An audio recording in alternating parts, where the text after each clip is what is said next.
Usjudu li Adam. Dalam surah Al-A'raf ayat 11, sujudlah. Nah, sujud di sini sujud takarrum, memuliakan saja. Hormatlah kepada Adam. Fasajadu, semuanya sujud, illa iblis, kecuali iblis. Lam yakun minas sajidin, dia tidak termasuk orang-orang yang bersujud. Lalu ditanya oleh Allah. Nah, tolong perhatikan, karena ini akan menjadi dalil penting, termasuk juga di negeri ini. Apa jawab iblis?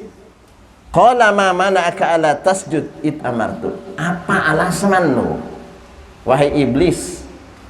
Ya, apa yang menahanmu? Mana'aka, menghalangi untuk tidak sujud. Id amartuka, padahal aku sudah perintahkan ini. Ini perintah Allah. Amar. Nah, amar itu sudah menjadi bahasa Indonesia kan? Kalau hakim pengadilan sudah memutuskan, ini amar putusan, gak bisa ditolak lagi. Ini amarku, kata Allah. Tapi apa jawab iblis?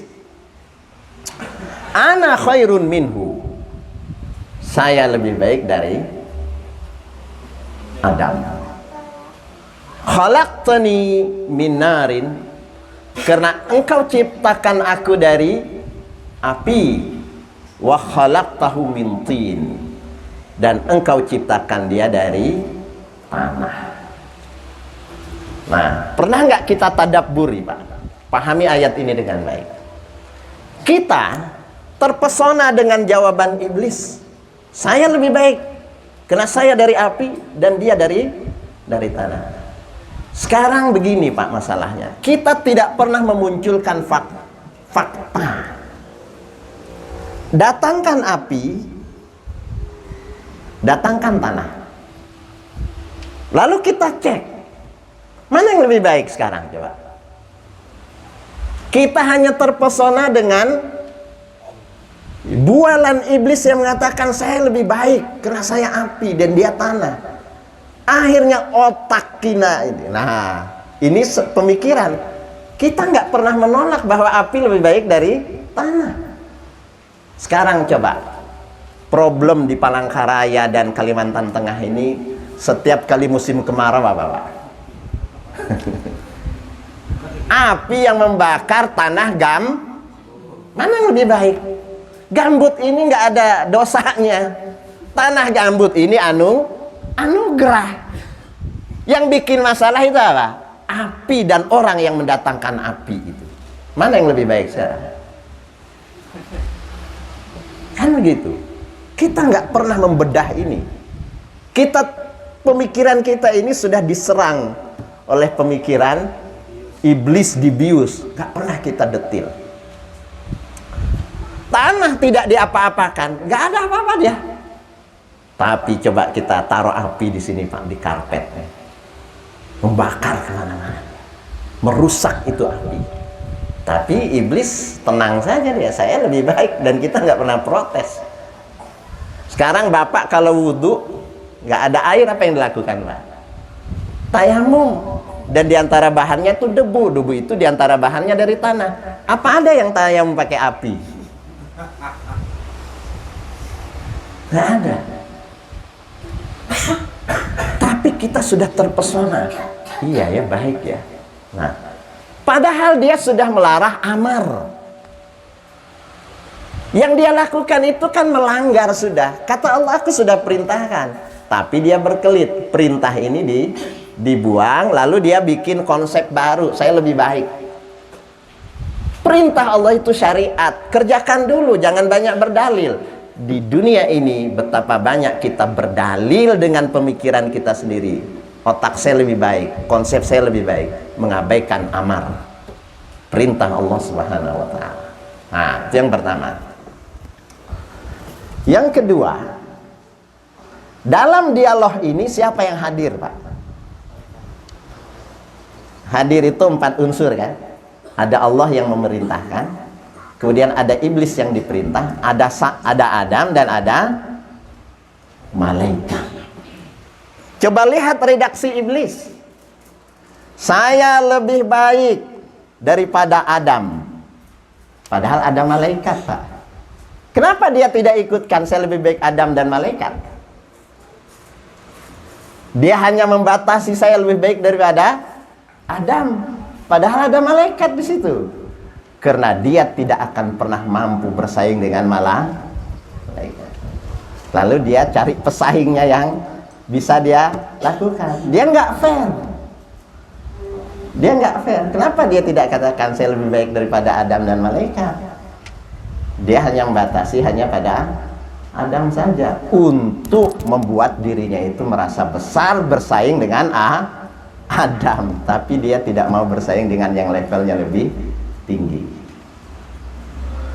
Nah, kata para ulama, lihat nanti di tafsir, ya, iblis huwa awwalu man qasa. Iblislah yang pertama kali menggunakan kias. Kias kan, saya lebih. Nah, itu kias namanya, lebih baik. Tapi lalu kemudian dia menggunakan kias yang batil, kias yang salah. Efeknya apa terhadap pemikiran kita? Kalau ini dipakai konsep iblis ini, kita akan banyak menggunakan kias-kias yang salah, termasuk di negeri ini. Nggak apa-apalah pemimpin non-muslim tapi baik.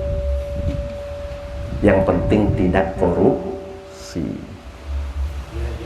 Nah, kan begitu akhirnya kan, Pak? Kada papa, kada sembahyang, yang penting baik. Tidak papa, tidak menutup aurat, yang penting baik. Kan begitu akhirnya. Kita menggunakan kias. Tapi bukankah tidak sholat itu melanggar amar? Memilih pemimpin yang muslim itu adalah amar. Kan begitu. Menutup aurat itu adalah amar. Perintah-perintah Allah itu kita abaikan. Lalu kita gunakan kias kita sendiri. Nah, ini adalah konsep pertama kali terhadap pemikiran kita itu diutak-atik oleh iblis sedari awal. Kalau kita tidak sadar betapa banyak orang yang mengabaikan syariat, lalu kemudian mendepankan yang penting menurut kias dirinya, dan menurut kias dirinya itu juga perlu dibuktikan di atas meja. Nah, dulu rame, Pak, di Jakarta pemilihan gubernur. Ya kan? Satu muslim, satu tidak. Kan begitu.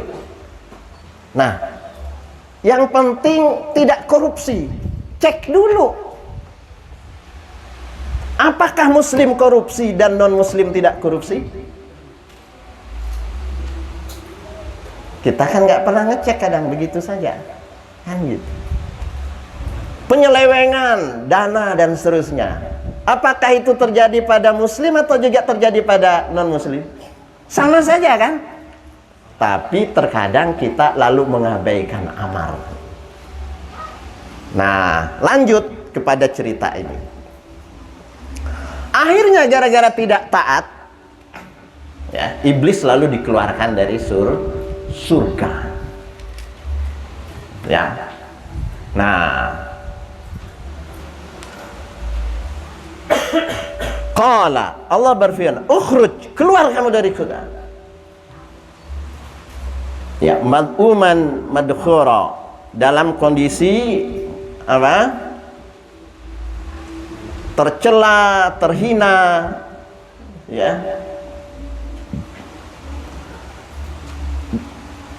Nah, setelah dia terusir, coba perhatikan. Apa kata Allah? Wahai Adam, tinggal kamu di surga, uskun anta wa zaujuka, dan istrimu dalam surga. Tenang, tentram, bahagia, hiduplah dalam surga. Fakula, makan apa saja yang ada di surga ini. Cuma satu saja. Wala taqraba hadhihi syajarah. Jangan dekati satu pohon saja. Yang lain kula, silakan makan itu. Karena kalau kamu makan, efeknya fatakuna minal zalimin. Kamu akan pasti jadi orang zalim.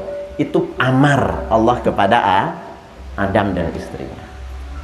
Tapi apa yang terjadi? Datanglah iblis. Posisi iblis di mana, Pak? Sudah di luar dia. Kan sudah terusir dia. Tapi dari luar pun dia sudah bisa menggoda. Ini orang sudah dalam surga ini. Apalagi kita satu tim. Satu lapangan sekarang ini dengan iblis, Pak. Dengan setan. Yang di surga saja berhasil dia keluarkan gitu kan. Dan itu abuna, abah kita itu. Ya. Dan dia mengeluarkannya dengan bukan ditusuk, bukan diusir, tapi lewat jalur pemikiran, fikrohnya di. Ya.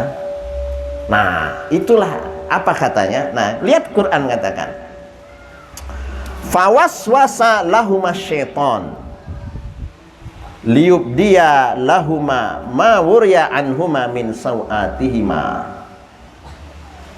Ya, ayat 21-nya. Dan setan, ya, ayat 20, kemudian setan membisikkan pikiran jahat. Nah, banyak nggak, Pak, pikiran jahat dalam otak kita ini? Dibikin was-was, ya, oleh setan, dibisikkan pikiran jahat. Apa tujuannya? Nah, perhatikan, apa tujuan kita itu dirusak? Ya. Dia menampakkan, tujuannya agar menampakkan aurat mereka yang selama ini tertutup. Dan setan berkata, apa kata setan? Ma nahakuma rabbukuma an hadhihi syajarah illa an takuna malakaini aw takuna minal khalidin. Tuhanmu melarang kamu berdua mendekati pohon ini agar kamu berdua tidak menjadi malaikat dan tidak menjadi orang yang kekal di dalam surga. Ya. Ini kan merekayasa kan.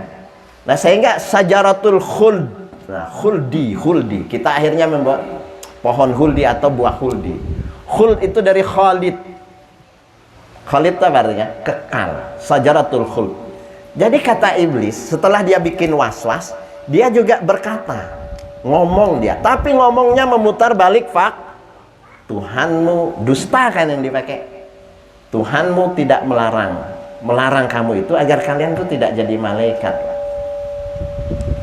Ya.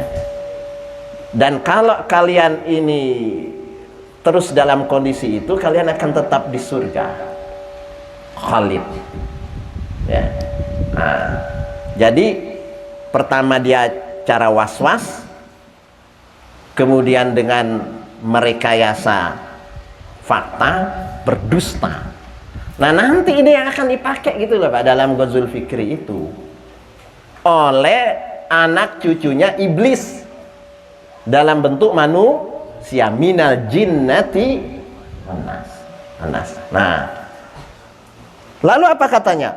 Wa qasamahuma inni lakuma laminan nasihin. Bersumpah iblis. Pakai sumpah lagi, Pak. Memperkuat. Saya hanya juru nasihat, minan nasihin. Coba. Sudah pakai was-was, berdusta, merekayasa, bersumpah, lalu ngasih tahu, saya hanya ngasih nasihat. Saya hanya ngasih nasihat. Ya. Fadallahuma bi ghurur, tambah lagi dengan ghurur. Dan setan membujuk mereka dengan tipu daya. Coba, dibujuk lagi. Ya. Targetnya apa? Nyicipi, Pak. Nyicipi saja, bukan makan. Apa yang terjadi? Begitu gencarnya rayuan-rayuan tadi itu. Falamma dzaqa syajarah, begitu dicicipi pohon itu, badat lahuma sau'atuhuma, tersingkaplah aurat keduanya. Lepas pak bajunya, ya. Lalu kemudian tofika yaksifani alaihim min waraqil jannah, segera mereka mengambil apa? Dedaunan yang ada di dalam surga itu. Lalu apa kata Allah? Wa nadahuma rabbuhuma alam anhakuma antilkuma syajarah wa aqul lakuma inna syaitana lakuma aduun mubin. Nah, jadi apa sesungguhnya target iblis dari awal itu? Nyopotin baju kita, Pak.